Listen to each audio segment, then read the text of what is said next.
5 मिनिटांसाठी. नमो तस्स भगवतो अरहतो सम्मा संबुद्धस्स.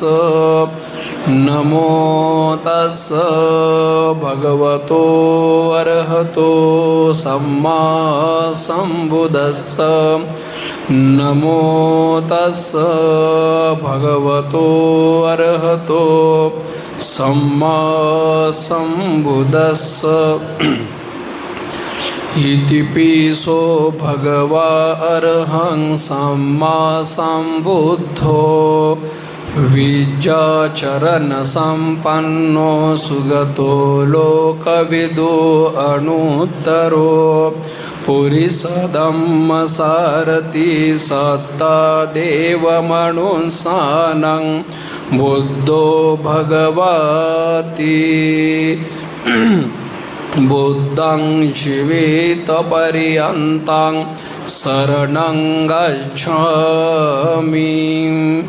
स्वखातो भगवता धम्मो सन्दिष्टिको अकालिको येहि पासिको वोपनायिको पच्यतं वेदितव्यो विज्ञोहिति.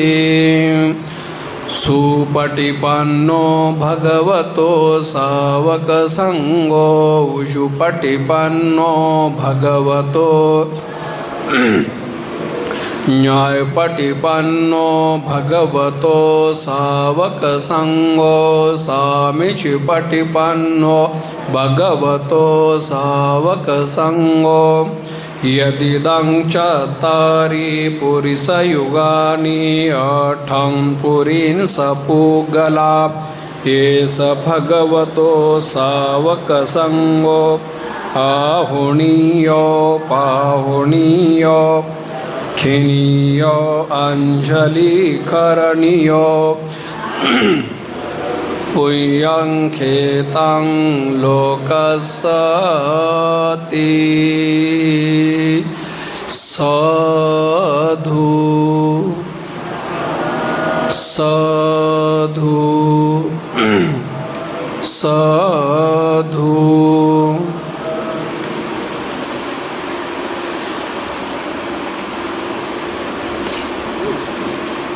आपण पाहत आहोत आपण बुद्धांचे गुण. इतिपिसो भगवा अरहं सम्मा संबुद्धो विद्याचरण संपन्नो सुगतो लोकविदो अनुत्तरो पुरीसधम्मसारथि सत्ता देवमनुसानं बुद्धो भगवति. आपण गेल्या आठवड्यामध्ये लोकविदू या शब्दापर्यंत आपण आलो होतो. लोकविदू. लोकविदू म्हणजे काय? लोकांचे रहस्य जाणणारा, या विश्वाचे रहस्य जाणणारा, संपूर्ण ब्रह्मांडाला आपल्या प्रज्ञेच्या बलाने जाणणारा, अशा प्रकारे लोकविदू आपण जाणलेला आहे. सगळ्यात सुरुवातीला आपण गेल्या वेळेस बघितलं इतिपिसो भगवा अरहं. अरहं म्हणजे क्लेशरूपी शत्रूंना ज्यांनी प्रज्ञारूपी शस्त्राने नष्ट केले असा अरहंत. संसार चक्रांच्या आर्यांना ज्ञानरूपी तलवारीने नष्ट करणारा अरहंत. रागं खयो दोषं खयो मोहं खयो इदं उच्यति अरहंत. राग द्वेष आणि मोहाला समूळ ज्यांनी नष्ट केलं त्याला अरहंत असं म्हणतात.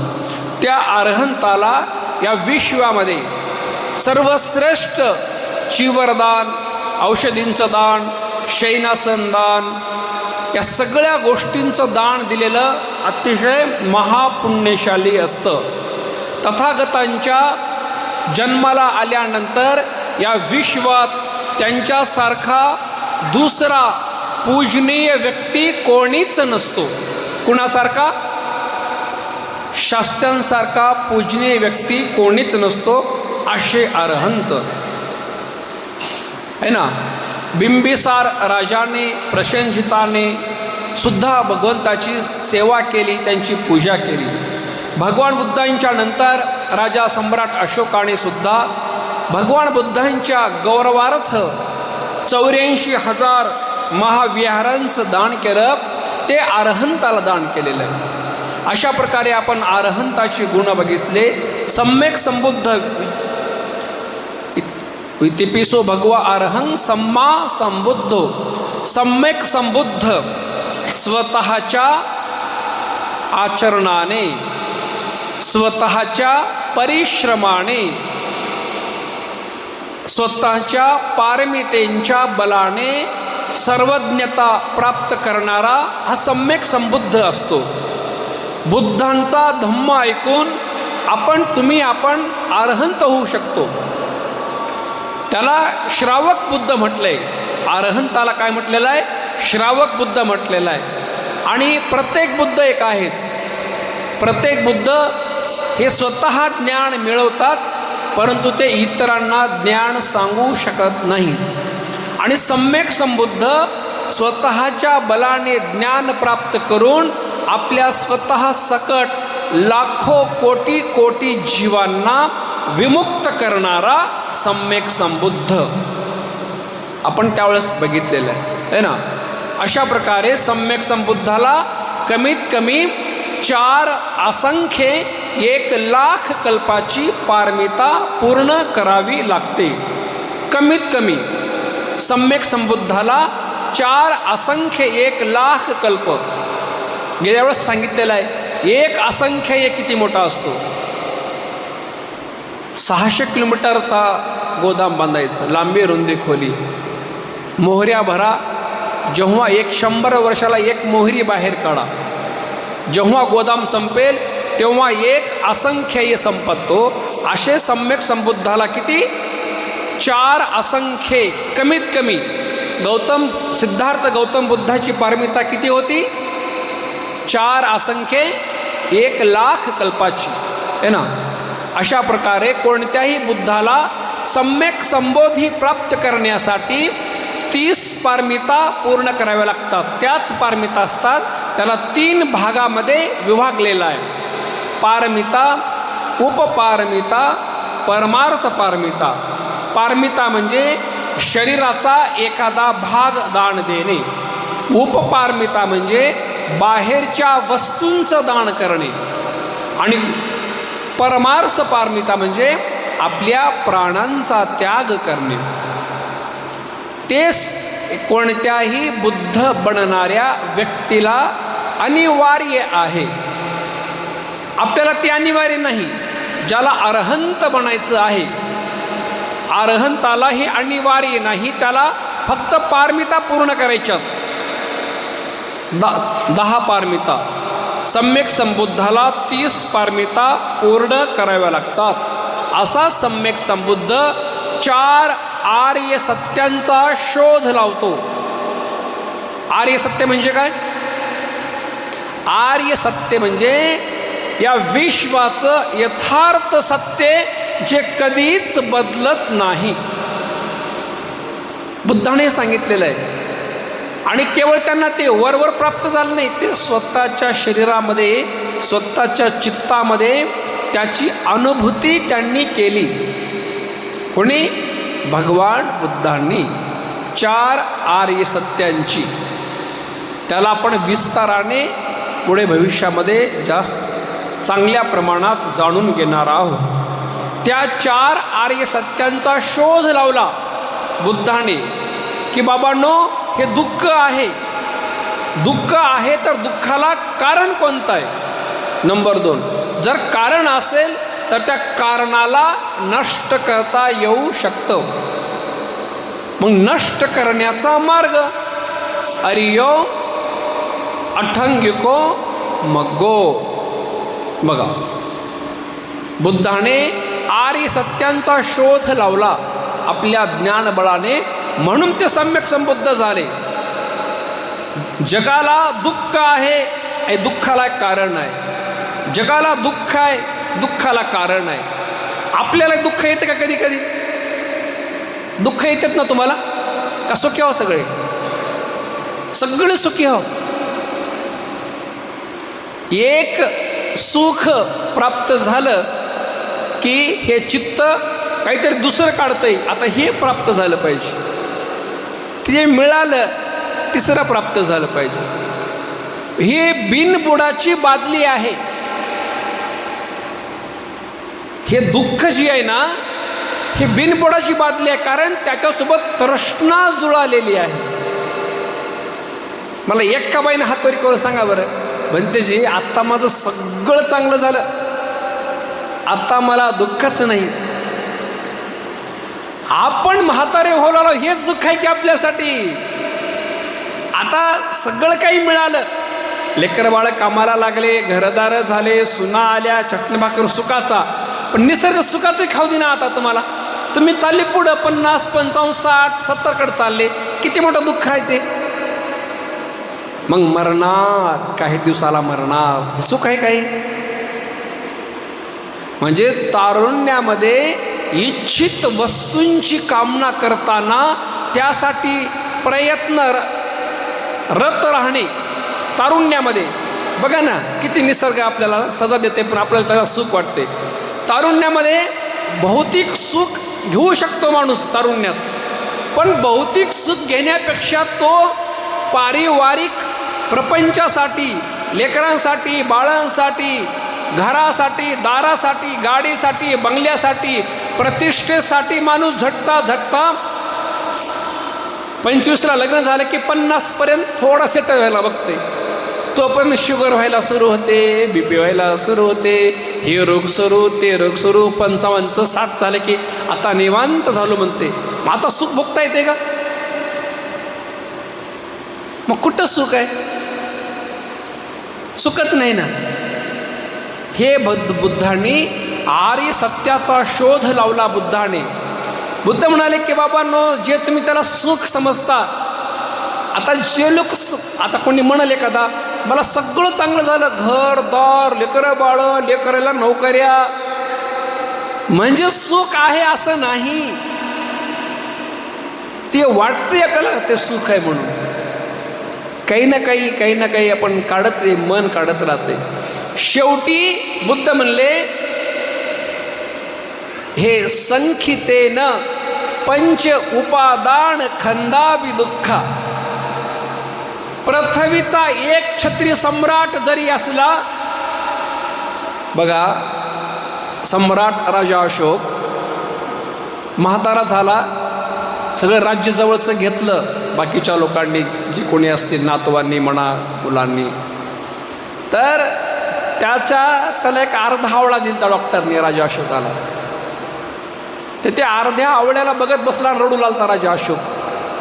या देशाचा स्वामी असणारा मी, या देशाचा राजा असणारा मी, आज माझी सत्ता अर्ध्या आवळ्यावर आहे. ते बी म्हणे भिक्खू संघाला द्या म्हणे. हे किती चेतना असं. म्हणजे एकेकाळी एवढे श्रीमंत असणारे लोक, राजा प्रसेनजीत किती बलाढ्य होता. राजा प्रसेनजीत एवढा बलाढ्य कौशल नगरीचा राजा होता. आणि कुठे मेला माहिती आहे का तुम्हाला? एका धर्मशाळेत मेला. त्याचा पोरगा त्या विढूबने, लय मोठ्या स्टोरी असतात, कधी कधी सांगता येते निवांत आपल्याला. त्यानं राज्य काबीज केलं त्याने, आणि बाप म्हणून एक नौकर, एक दासी, एक रथ ठेवून दिला, तलवार घेऊन सगळं घेऊन निघालं, कब्जा केला कौशल नगरीवर.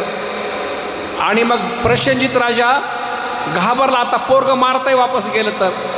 मग आपल्या भाच्याकडे निघाला, मगध नगरीला, इकडं राजगिरीला निघाला, जावं आपल्या भाच्याकडे. कोण? भाच्याचं नाव अजात शत्रू, त्याचा सक्का भाचा होता. म्हणून निघाला, तर वाटेत त्याला ते थंडी सहन झाली नाही, दगदग सहन झाली नाही. एवढा बलाढ्य राजा, एवढा श्रीमंत राजा, मरून पडला, मरून धर्मशाळेमध्ये. किती काय सुखाची व्याख्या कुठे काय करणार आहोत आपण. म्हणून हे आर्य सत्य लय महत्वाचे आहेत. ज्याला आर्य सत्य समजले तसं ते अनुभवाच्या स्तरावर समजून घ्यावं लागते. ते लय अवघड आहे. विपश्यनेला जावं लागते तेव्हा आर्य सत्य कळते. पण बौद्धिक स्तरावर जरी कळाले तरी आपल्याला पुढं जीवन जगण्याची प्रेरणा मिळू शकते.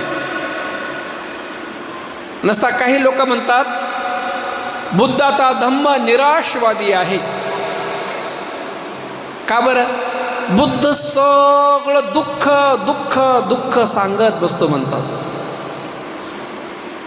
बुद्ध म्हणले पंच उपादान खंदा, हे रूप, वेदना, संज्ञा, संस्कार आणि विज्ञान शरीराचे आणि मनाचे 5 घटक आहेत. रूप म्हणजे रूपाचे 4 घटक आणि चित्ताचे 4 घटक आहे. वेदना, संज्ञा, संस्कार, विज्ञान. हे जरा अवघड गोष्टी आहेत. ह्या त्याला हळूच आपल्याला वेळेनुसार सांगू शकतो आपण. तर हे आर्य सत्य कमीत कमी बौद्धिक स्तरावर तरी कळावं. बुद्धाला जेव्हा ज्ञान मिळालं तेव्हा बुद्धानं घोषणा केली की मला 4 आर्य सत्यांचा साक्षात्कार झालेला आहे आणि तो साक्षात्कार मी स्वतः केलेला आहे विपश्यनेच्या द्वारे.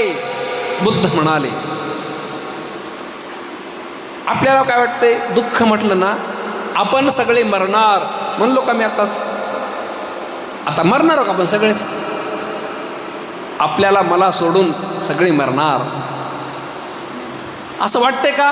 मला घरात झोपवतील, सोयरे येतील, चौबाजूनं बसतील, थोडा रडतील, आंघोळ घालतील, चित्य ते नेतील. तुमच्याकडे आहे ना ते न्यायचं स्टीलचं बनवलेलं, त्याच्यावर बसवतील, नेतील, ते व्हॅन येईल, मध्ये टाकतील, बुद्धं शरणं गच्छामि लावतील, तिथं नेतील. आधी ते 2-3 जळलेले राहतील बाजूला सोबती आपल्याला ठेवतील, तिथे थोडं रडतील, पुन्हा पेटवतील, दुसऱ्या दिवशी फक्त हाडं उरतील. कधी वाटतंय का? तुमच्या पाया पडते म्हणते जी सगळे गेले मी बसले. एवढं नका सांगू. असलं काहीतरी लय वाईट वाटतंय. माझे प्रिय बाळ, माझे गण गोत, माझे लेकरं, माझा नवरा, हे घरदार सोडून जाऊ वाट ना म्हणते जी. कसं म्हणाले तुम्ही? मग ते बुद्ध म्हणाले ते आर्य सत्य आहे. म्हणजे तुम्ही दिवसातून एकदा तरी मरणानुस्मृती करा. बुद्ध म्हणाले मरणानुस्मृती करा. कसे असते मरणानुस्मृती? बसलं, ध्यान केलं, वंदना केली, आनापान करायचं, कधी कधी मनाला शांत केलं ना, या विश्वात अनेक तपस्वी महापुरुष आले आणि गेले. ज्यांचं 32 लक्षणासारखं अंग होतं, ज्यांच्या अंगावर 32 लक्षणं होते, असा माझा धम्मपिता आला आणि जगातून निघून गेला. मी पण जाणार. बौद्धिक स्तरावर तरी मानायला शिका. मी पण जाणार. खोटं आहे काही? काही तर अमर बिल्लीला ना अमर पट्टा, मी अमर आहे असं आहे का? नाही ना. मान्य केल्यामुळे काय होतंय?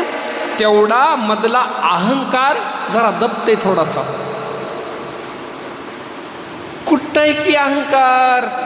ते जळालं का तिथून बसायचं? कसं भाजालंय, कसा धूर निघालाय, कशी हाडं, तिथं अहंकार राहते का? तिथं हाडं राहते तर हाडं घेऊन बघा, कुठं अहंकार बी दिसत नाही. हाडाला इकडून तिकडून गेला तर. पण जिवंतपणी आर म्हणून दिना माणूस. आर म्हणले की कार म्हणते लगेच. मी काय कमी आहो का? तिनं आधी जयभीम करावं तेव्हा मी जयभीम करणार. तिनं जयभीम केली तरच मी जयभीम करणार. मी का करू? दररोज काय मी गुत्त घेतले का जयभीम करायचं? हा अहंकार. हा मरणानुस्मृती केली की अहंकार दबतो, खाली दबतो. जसं गढूळ पाण्याला तुरटी काय करते? फिरवल्यानंतर गढूळ पाणी खाली बसतं खाली. तसं अहंकार दाबून टाकतंय मरणानुस्मृतीचं ध्यान. माझे धम्मराजा आले आणि जगातून निघून गेले. त्यांचे डावा हात, उजवा हात, सारीपुत्र आणि मोगलैन जगात आले, जगातून गेले. बघा ते सारीपुत्र बनतेशी त्यांच्याकडे एवढं तेज होतं सारीपुत्र भंतेजीकडं.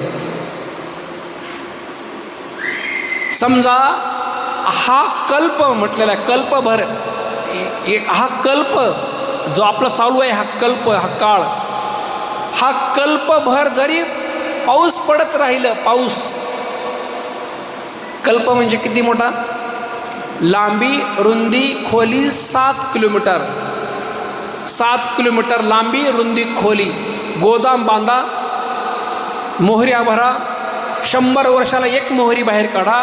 जेव्हा हा 7 किलोमीटरचा गोदाम संपेल तेव्हा एक कल्प संपतो. किती मोठा असेल कल्प हा?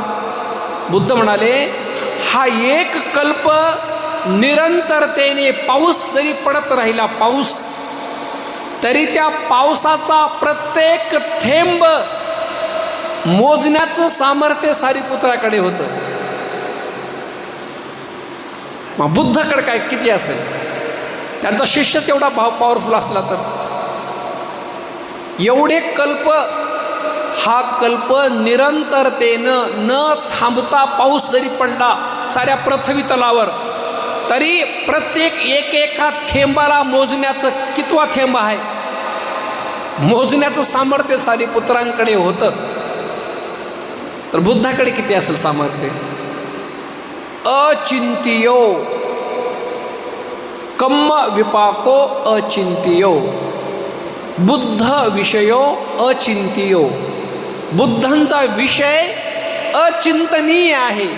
आपली बुद्धी कुठवर चालणार आहे? या बुद्धीत का श्रोतापन्न अवस्था नाही, सकृतगामी नाही, अनागामी नाही, अजून अर्हंतही नाही आपण, आणि ते सम्यक संबुद्धाला काय जाणणार आहोत आपण? बुद्ध म्हणाले की बाबांनो, जर जास्त विचार करत गेलात ना तर तुमचं चित्त काय होईल? विक्षिप्त होईल, तुमचं चित्त चक्रावून जाईल. म्हणून जास्त विचार करू नका, या दुःखातून मला बाहेर पडायचं आहे एवढाच विचार ठेवा. बुद्ध पुन्हा म्हणले कम्मा विपाको अचिंत्यो. आपल्या कर्माच्या विपाकाबद्दलही जास्त विचार करू नका म्हणले बुद्ध. जास्त थोडा करा की बाबा याचं फळ असं मिळणार आहे, एवढा विचार करा आणि आपल्या कर्मांना सुधारण्याचाच प्रयत्न करा. नाही तर कसं, इकडून गेल्यास कसं होईल, मग कुठं जाईल, मग लेकरं कुठं जातील, नवरा कुठं जाईल, माझी मुलगी कुठं जाईल, कुठं जाईल, जाईल तिकडं जाईल तिच्या कर्मानं. विचार करून काय आहे का फायदा आपल्याला? मग येडं होतं डोकं, रडू येते, मग सोडूच वाटणं. मग समोर पोरग पाहिजे, मुलगी पाहिजे, नातू पाहिजे, पंतू पाहिजे, घर. काय काय लोक तर घरातून बाहेरच पडत नाही, 24 तास मला घरातच करमत आहे म्हणते.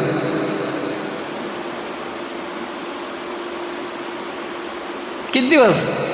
ते एक दिवस काळ आपल्याला घेऊन जाणार आहे ना. मग ह्याचं चिंतन सुरू झालं की आपोआप आपला अहंकार कमी व्हायला लागतो. ते मोगल्यान भंतजी, ते देवलोकातला तो वैजयंता महाल आहे, तिथे आपल्या अंगठ्याने त्या हलवायची, इतका ताकदवाला. इथं देवलोकात जाऊन मोगल्यान भंतेजी किती ताकद असेल त्याची. पृथ्वीला असं प्रकंपित करत होते, पृथ्वीला एवढी ताकद त्यांच्यात. पण काळाच्या पुढे, मरणाच्या पुढे त्यांना सुद्धा जावं लागलं.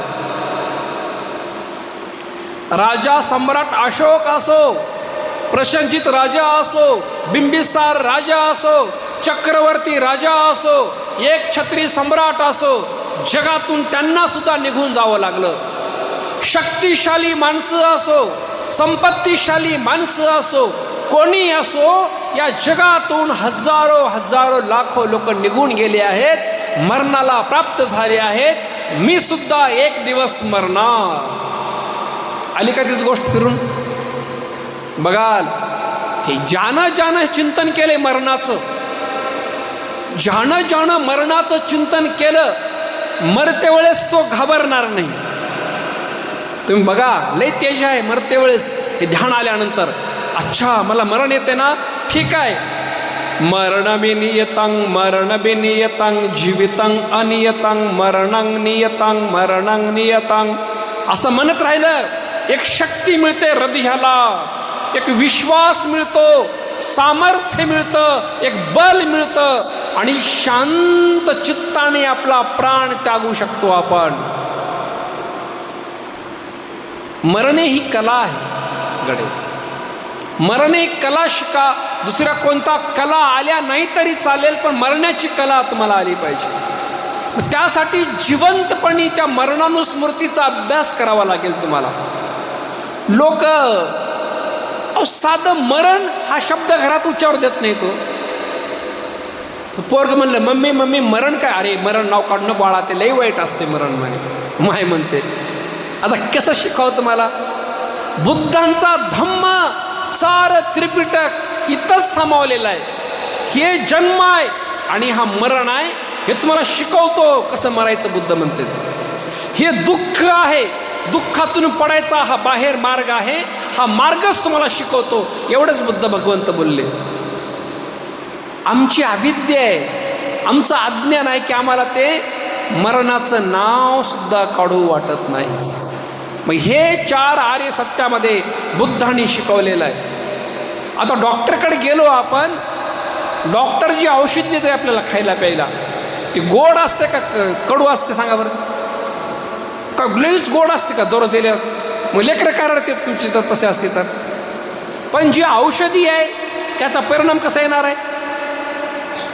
परिणाम सुखद आहे. म्हणजे औषधी घेते वेळेस दुःखद आहे ना, बरोबर आहे की नाही? तसं बुद्धाचा धम्म समजून घेताना लई अवघड वाटते. सगळं दुःख आहे म्हणे, सगळं दुःख आहे म्हणे, सगळे मरणधर्म आहेत म्हणे. मग मला नको बनते. जी धम्मकडची काही एक बाई म्हणली, मला धम्मकडची वाटणं म्हणली, नुसतं दुःख दुःख दुःख सांगता म्हणे तुम्ही. मग मरते वेळेस काय होतंय? जेवढं सुखद सुखद सुखद जीवन जगलं की मरणंपि दुःखा, मरणे मरताना ती परीक्षा आहे. ती परीक्षा यशस्वी होणे नाही. ती मरणाची परीक्षा यशस्वी व्हायला जीवन जगण्याची परीक्षा पास व्हावं लागते माणसाला. म्हणून कधी कधी आपण मरणानुस्मृतीचा अभ्यास करावा. कसं लक्षात आलं? बसायचं, सकाळ असो दुपार असो रात्री असो, वेळ असला की बसायचं. हे माझं घर आहे, पण एक दिवस या घरापासून मी दूर जाणार. चिंतन करायचं काय अवघड आहे का चिंतन? आता ज्याला चिंतनच करायचं नाही, वागा कसं वागायचे ते तुमचा विषय आहे. ते बुद्ध म्हणाले, जसा आपण झोपेत आपल्या जर डोक्यावर विषारी साप आला थांबला, लांबून जर कुणी म्हणलं हालचाल करू नको, तुझ्या डोक्यावर विषारी साप येऊन थांबलेला आहे, तेव्हा सगळी वेळ निघून गेलेली आहे ना. चावलं की संपलं, एक दंश मारल्या त्यानं काय करू शकते का? त्यावेळेला हालचाल करू शकते का? तसं एकदम मरण आलं, एकदम मरण बरं येणार नाही का? बुद्ध राजा म्हणाले, जे सकाळी दिसतात ते दुपारी दिसत नाहीत, जे दुपारी दिसतात ते संध्याकाळी दिसत नाहीत, जे रात्री दिसतात ते सकाळी दिसत नाही. हे खरं आहे का खोटं आहे? माझं खोटं असलं तर मला तुम्ही काटा की तुमचं हे वाक्य खोटं आहे म्हणा. ताटातला घास तोंडात जाण्यापूर्वी मरतात काही लोक, बाहेर आलेला श्वास मध्ये जाण्यापूर्वी मरतात काही लोक, एकदा डोळ्याची पापणी बंद करून उघडेपर्यंत तसेच उघडे डोळे ठेवून मरतात काही लोक. 32 सेकंदाचा तो क्लिप आहे, विमान उडाल्यापासून पडेपर्यंत मध्ये 32 सेकंद लागले फक्त. 250 लोक मध्ये बसले होते.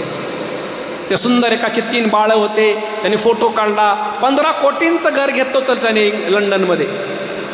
तिकडे बायको डॉक्टर आहे, तिचा राजीनामा दिला. 3 बाळं त्यांची TC घेऊन जाऊ लागलं. ती बाळं रात्रीच आपल्या आजोबाकडे रात्रभर जवळ झोपले आजोबाच्या. आता उद्यापासून आजोबाजवळ आम्ही राहू शकणार नाही म्हणून. ते एकतर छाती म्हातारं नंतर म्हटलं TV की ते बाळं माझ्या छातीवर झोपले म्हणे रात्रभर, उद्या सकाळी जायचे म्हणून. माझे बाळही गेले, माझा मुलगाही गेला, आता जगात मला कोणीच नाही म्हणाला तो. आता हे काही कल्पना आहे काही? लोक त्या मरणाच्या नावाने, त्याला किती सुख आहे. आता विमान उडालंय, त्या उडण्याच्या संवेदना सुखद किती असतील. आकाशात विमान जाणार आहे, आमची स्वप्न आम्ही आकाशात घेऊन चाललो, किती मोठं स्वप्न असतील त्याच्यात. आणि सगळं अतिश्रीमंत लोक होते त्या विमानामध्ये. 21,000 कोटींचं विमान आहे ते, काय साधं नाही, एवढं महागडं विमान आहे ते. 1.25 लाख लिटर पेट्रोल आहे त्या विमानामध्ये. एवढं लांबचा प्रवास आहे, 7-8 घंटे प्रवास करायचे विमानाला. विचार करा, म्हणजे किती 32 सेकंदात सगळं विश्व संपलं. अक्षरच भाजून निघाले, कोळसा झाला, कोळसा त्यांचा 32व्या सेकंदाला. हे खोटं आहे. मग ज्याला चिंतन करता येऊ शकतं, मनन करता येऊ शकतं, त्यांनी तरी चिंतन करायला शिकलं पाहिजे ना, की धम्म राजा तुम्ही जे सांगितलात त्याचा मी अभ्यास करेन. हे जग मरणधर्मी आहे, मी मरणधर्मी आहे. क्षणाला क्षणाला मी मरणाकडे चाललो आहे, मरणाकडे. हे आपले सेल्स, हे आपल्या पेशिका म्हातारपणाकडे घेऊन चालल्यात. आपण वरून दिसतोय तरुण, आपण हे बनावट ज्या ज्या काही वस्तू लावून तरुण दिसतोय आपण, पण हे शरीर जे सकाळी होतं ना ते आता नाही, बदललं. आताचं शरीर संध्याकाळी नाही, क्षणाला क्षणाला क्षणाला आपण बदलत मरण रूपी द्वार आ करून थांबलेला आहे. आ करून या जगातल्या सगळ्या प्राण्यांना, जीवांना, सत्वांना, मनुष्याला आपल्या कक्षेत घेण्यासाठी मरण रूपी काळ आ वासून तयार आहे. तरी लोक खाण्यापिण्यातच गुंतून गेले, त्याच्या बाहेर पडाय वेळच नाही. अंधभूतो अयं लोके, धम्मपदात बुद्ध म्हणाले, अंधभूतो अयं लोके तणुखेत विपස්සती सकुंतो जाल मुत्तो अप्पो सग्गाय गच्छती. बघा, 2 ओळींची धम्मपद आहे. अंधभूतो अयं लोके, हे आंधळ सारं जग आहे, बुद्ध म्हणाले. भांडतील काय येऊन बुद्धाला लोक, आम्हाला आंधळ म्हणतो का म्हणून. अंधभूतो अयं लोके, आपण प्रज्ञा चक्षु आपल्याकडे नाहीत, ज्ञान चक्षु आपल्याकडे नाहीत. हे मास चक्षुने आपण सुंदर रूप बघण्यामध्ये, त्याचा रस ग्रहण करण्यामध्ये, संस्कार बनवण्यामध्ये आणि तृष्णेत रममाण होण्यामध्येच गुंतून गेलो. संपलं आपल्या माणसांचं, एवढंच काम राहिलेलं. प्रज्ञा चक्षु महत्वाचे आहेत, ज्ञान चक्षु निर्माण करावे लागतील. हे मास चक्षुने दिसणार का, हे सारं जग आंधळ आहे. आंधळ मानव देह प्राप्त होऊन आपल्या स्वतःच्या जीवनाचा बोध घेता येत नसेल, जन्म मरण्याचा विचार करता येत नसेल, तर आपण आंधळेच आहोत. अंधभूतो अयं लोके तनुकेथ विपස්සती, म्हणजे अगदी थोडेसे लोक आहेत ज्यांच्याकडे ज्ञान चक्षु आहेत. लातूर शहरामध्ये एवढी संख्या आहे का आपली? नाही. पण प्रज्ञा चक्षु असणं लई मोठी गोष्ट आहे, ज्ञान चक्षु असणं लई गोष्ट आहे, ती असणं गरजेची आहे. ते खूप कमी लोकांकडे आहे असं बुद्ध म्हणतात. सकुंतो जाल मुत्तो व, ज्याप्रमाणे एखादा शिकारी जाळं लावतो, जाळं शिकाऱ्या त्या पक्ष्यांसाठी जाळं लावतो, त्या जाळं लावणाऱ्या शिकाऱ्याला मधी पक्षी सापडले, त्या जाळ्यातले त्याच्यातले किती बाहेर पडतील? क्वचित एखादा दुसरा जागा जर भेटली तर कशी तर बाहेर निघून जाईल एखादा दोघा पक्षी. कशातून? त्या जाळ्यातून. तसं अविद्यारूपी या तृष्णेच्या जाळ्यात सापडलेल्या या सगळ्या आंधळ्या जगामधून खूप कमी लोक अप्पो सग्गाय गच्छती, अप्पो अल्प आहेत, सग्गाय स्वर्ग गतीला जाणारे, सुगतीला जाणारे खूप कमी लोक आहेत. त्याच्यात आपला नंबर येतो का बघा. त्याच्यासाठी मेरिट सांगितलंय धम्मात, मेरिट लय महत्वाचं आहे, गुणवत्ता पाहिजे आपली. अंतःकरणातून तेवढी गुणवत्ता तयार करणे हे आपल्याच हातात आहे. त्याच्यासाठी बुद्ध म्हणले ना आपल्याला, आत्ता ही अत्तणो नाथो, आत्ता ही अत्तणो गती. तुम्हीच तुमचे नाथ आहात, तुम्हीच तुमची गती आहात. आपली गती कोण ठरवतो? जगाचा करता करविता कोणीच नाही. बुद्धाने या ब्रह्मांडाचं ज्ञान मिळालं. बुद्धांना ब्रह्मांडाचं ज्ञान, आणि ब्रह्मांडापर्यंत बुद्ध गेले. तिथवर आहेत प्राणी, ब्रह्मलोक आहे, देवलोक आहे, सगळं आहे. पण ते प्राणी या जगाचं संचलन करू शकत नाहीत, या जगाचं स्वामित्व करू शकत नाहीत. ते सुद्धा मरणधर्मी आहेत. म्हणून जगाला करता करविता कोणीच नाही. या विश्वाचा एक वैश्विक क्रम आहे, विकासाचा क्रम आहे. त्यानुसार हे जग विकसित होत राहतं. म्हणून तुम्हाला या जगाचा कोणी मालक आहे ही धारणा जाणून घेण्याची आवश्यकता नाही. मी दुःखात आहे एवढं तुमच्या लक्षात यावं. लक्षात एवढं आलं मी दुःखात आहे की माणूस काय करेल? दुःखातून बाहेर कोणत्या मार्गाने पडता येईल ते शोधेल का नाही माणूस? आता संपूर्ण आपल्या चौबाजूनं आग लागली आहे आणि आगीतून बाहेर पडायला एक छोटासा मार्ग आहे. मग तो मार्ग शोधून काढणे कोणाचं काम आहे?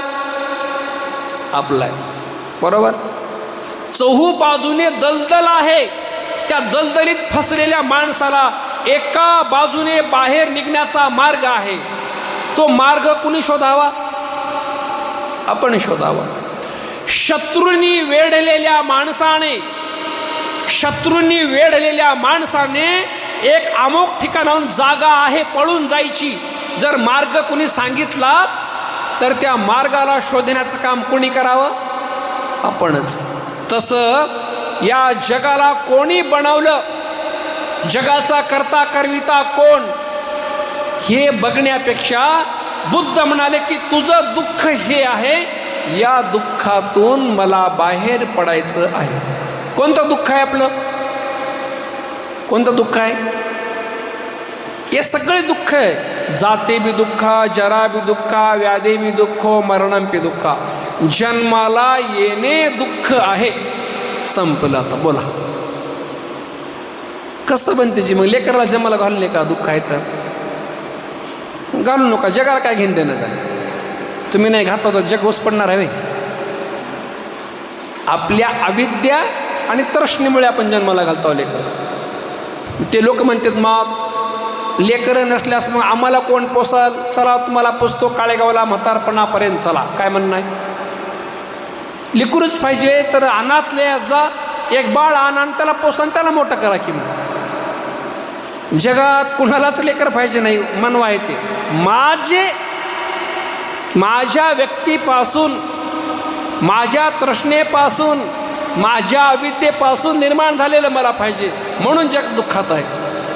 न तर सगळे म्हणा बरं बाळा दुःखात पडू नको, तुला म्हातारपणाला पाहिजे ना, आश्रमात जा, अनाथालयात 2 लेकरं आण, त्याला मोठं कर, लग्न करून म्हणा बरं लेकराला. ऐकत काय लेकर बाळ तुमचं? ती अविद्या आणि तृष्णा मूलभूत दुःखाचं कारण आहे आपल्या. म्हणून त्या दुःखातून आपल्याला बाहेर पडायचं आहे. हे भगवान बुद्धाने आपल्याला शिकवलेलं आहे ना. अशा प्रकारे धम्मराजा अरहंत असतात, धम्मराजा सम्यक संबुद्ध असतात, विद्याचरण संपन्न असतात, धम्मराजा सुगतो असतात, धम्मराजा लोकविदू असतात, शास्ता अनुत्तरो असतात. आपण लोकविदूपर्यंत बघितलेलं गेल्या 15 दिवसाखाली. लोकविदू सविस्तर मी बोललेलो आहे त्याच्यावर. लोकविदू अनुत्तरो काय म्हटलेलं आहे पुढं? अनुत्तरो पुरीस दम्म सारथी हा शब्द आहे. उत्तर म्हणजे पाली म्हणजे उत्तर म्हणजे उत्तम श्रेष्ठ असं म्हटले उत्तर याने. आणि अनुत्तर म्हणजे याच्यापेक्षा श्रेष्ठ आता नाही. समजा एक 10 मजली बिल्डिंग आहे.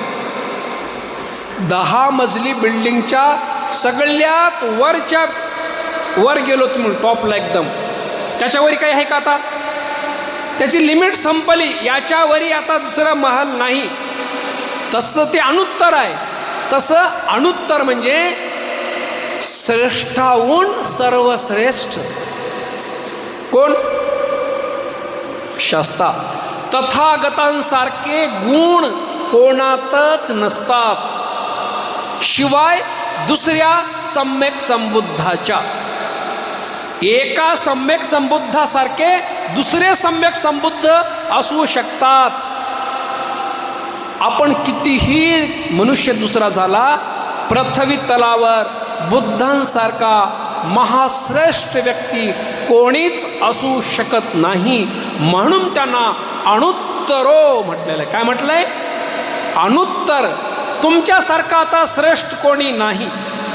उत्तर म्हणजे श्रेष्ठ, अनुत्तर म्हणजे याच्यापेक्षा दुसरा श्रेष्ठच नाही. आता या विश्वाचा अग्रलाभी, या विश्वाचं प्रथम अन्न देण्यायोग्य, प्रथम चिवर देण्यायोग्य, प्रथम औषधी देण्यायोग्य, प्रथम शयनासन देण्यायोग्य धम्मराजा जगात असतात. म्हणून त्यांना काय म्हटलेलं आहे? अनुत्तरो पुरीस धम्म सारथी म्हणता का वंदनेमध्ये? पुरीस धम्म सारथी. दमन करण्यायोग्य पुरुषांचे दमन करतात. दमन म्हणजे त्याचं दमन करणे, त्याला शांत करणे, त्याला स्थिर करणे. बघा, त्याला प्राण्यांना सुद्धा पुरीस दम्म सारथी म्हणजे काय? सारथी म्हणजे रथ चालवणारा, नेतृत्व करणारा, पुढाकार घेणारा नेता, सारथवाह. काफिल्यांचा नेता सारथी असतो. बुद्ध सारथी कोण होते? पुरीस दमनशील पुरुषांचे सारथी. भगवंताने दमन केलं, दमन. बघा, मनुष्यांचं तर केलं, प्राण्यांचंही दमन केलं बुद्धाने. मुचलिंद नाग माहिती? बुद्धत्व प्राप्त झाल्यानंतर तिथे 7 आठवडे जे बुद्ध थांबले, त्यातल्या 6व्या आठवड्यामध्ये तिथे विजाचा कडकडाट, पाऊस पाणी, वादळ वारा. पण भगवंताच्या तेजाने बाजूला एक अशी घोर विषधारी नाग आहे, मुचलिंद नावाचा नाग आहे. त्याने बुद्धाला अंगापासून डोक्यापर्यंत पूर्ण आपला वेड्या मारत वर फणा काढून बुद्धाला पाण्यापासून, वादळापासून रक्षण केलं प्राण्याने, नागाने, नाग योनीतल्या प्राण्याने. बघा किती क्षमता असेल शास्त्रांची.